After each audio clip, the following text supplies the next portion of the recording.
नमस्कार दोस्तों, जनता की थड़ी में आपका स्वागत है। 19 अगस्त को यूनियन कैबिनेट ने नेशनल रिक्रूटमेंट एजेंसी को सेटअप करने के लिए अप्रूवल दे दिया है।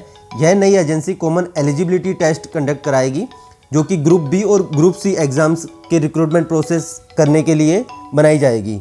तो आइए हम जानते हैं कि ये एग्जैक्टली होने क्या वाला है। तो यूनियन बजट 2020 में यह घोषणा की गई थी कि एक नेशनल रिक्रूटमेंट एजेंसी बनाई जाएगी और उसके थ्रू ही ग्रुप बी और ग्रुप सी रिक्रूटमेंट किए जाएंगे। तो गवर्नमेंट ने इसके लिए 1500 करोड़ से ज़्यादा रुपए सैंक्शन किए हैं। तो आइए हम जानते हैं कि यह नेशनल रिक्रूटमेंट एजेंसी करेगी क्या। तो हम पॉइंट वाइज देखते हैं। तो फर्स्ट है कि यह national recruitment agency SSC, IBPS और RRB के एग्जाम्स कंडक्ट कराएगी। अभी इन सबके एग्जाम्स अलग अलग कंडक्ट होते हैं, लेकिन नेशनल रिक्रूटमेंट एजेंसी एक कॉमन एलिजिबिलिटी टेस्ट कंडक्ट कराएगी। इसमें group B non gazetted, group C non technical और क्लरिकल स्टाफ्स की पोस्ट के साथ साथ पब्लिक सेक्टर बैंक्स का रिक्रूटमेंट भी होगा। और NRA इसके लिए एक प्रीलिमिनरी एग्जाम कंडक्ट कराएगा।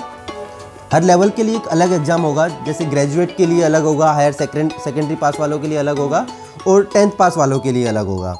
तो प्री एग्जाम्स के बेसिस पे स्क्रीनिंग होगी और स्क्रीनिंग के बाद में final selection separate specialist exams के थ्रू कंडक्ट कराया जाएगा, जिसमें टायर 2 और टायर 3 रहेंगे। और इसमें यह भी प्रोविज़न रखा गया है कि जो CET का स्कोर होगा वो 3 साल के लिए वैलिड होगा। उसमें नंबर ऑफ अटेम्प्ट्स का कोई रेस्ट्रिक्शन नहीं होगा, बस अपर एज लिमिट क्रॉस नहीं होनी चाहिए। अभी इन सारे एग्जाम्स के लिए 2.5 से 3 करोड़ लोग अपीयर होते हैं। तो अभी CET होने के बाद में ये सभी लोग एक एग्ज़ाम देकर इन सारे रिक्रूटमेंट के लिए एलिजिबल हो पाएंगे। CET का जो सिलेबस होगा या जो करिकुलम होगा वो कॉमन होगा। अभी क्या होता है कि हर एग्ज़ाम का अपना अलग अलग सिलेबस होता है, अलग अलग करिकुलम होता है, तो जिससे कैंडिडेट को प्रिपरेशन करने में काफ़ी दिक्कत आती है। तो CET के बाद में ये एक कॉमन करिकुलम हो जाएगा, जिससे जो स्टूडेंट्स अपीयर हो रहे हैं एग्ज़ाम में उनको ज़्यादा बर्डन फील नहीं होगा। कैंडिडेट को एक कॉमन पोर्टल पर रजिस्टर होना पड़ेगा उसके लिए, और उसको अपने सेंटर की चॉइस देनी पड़ेगी। अवेलेबिलिटी के हिसाब से उसको सेंटर अलॉट किया जाएगा। CET का एग्ज़ाम कोई एक सिंगल लैंग्वेज में नहीं होगा, ये एग्ज़ाम मल्टी लैंग्वेज होगा। उसमें काफ़ी सारी नंबर ऑफ़ लैंग्वेजेस अवेलेबल होंगी, जिससे कैंडिडेट को यह फैसिलिटी मिल पाएगी कि वो देश की किसी भी कंट्री, किसी भी हिस्से में रह रहा हो तो वो अपनी लैंग्वेज में उस एग्ज़ाम में पार्टिसिपेट कर सके।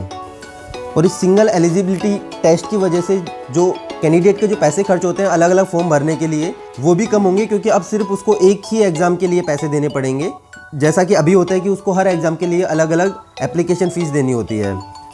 नेशनल रिक्रूटमेंट एजेंसी अपने एग्ज़ाम सेंटर हर डिस्ट्रिक्ट में एस्टेब्लिश करेगा, जिससे उस पर्टिकुलर डिस्ट्रिक्ट के लोगों को दिक्कत नहीं आएगी ट्रैवल करने में।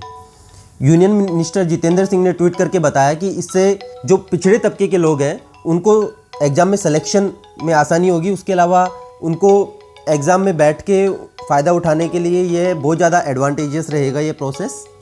यूनियन कैबिनेट ने बताया कि यह जो स्टूडेंट्स प्रिपरेशन कर रहे हैं उन लोगों के लिए बहुत ही फ़ायदेमंद रहेगा, चाहे वो समय की बात हो, चाहे वो पैसों की बात हो। तो हम इससे यह उम्मीद करते हैं कि यह सच में जो पिछड़े तबके के लोग हैं या जो वंचित लोग हैं या जो स्टूडेंट्स प्रिपरेशन कर रहे हैं उन सबको रियलिटी में फ़ायदा होगा और उन लोगों को सच में इससे फ़ायदा मिलेगा। हम उम्मीद करते हैं कि इस कॉमन एलिजिबिलिटी टेस्ट से जो स्टूडेंट्स प्रिपरेशन कर रहे हैं गवर्नमेंट जॉब में आने के लिए, उनको सच में फ़ायदा होगा। ऐसे इन्फॉर्मेटिव वीडियोस देखने के लिए प्लीज़ सब्सक्राइब जनता की थड़ी। Thank you.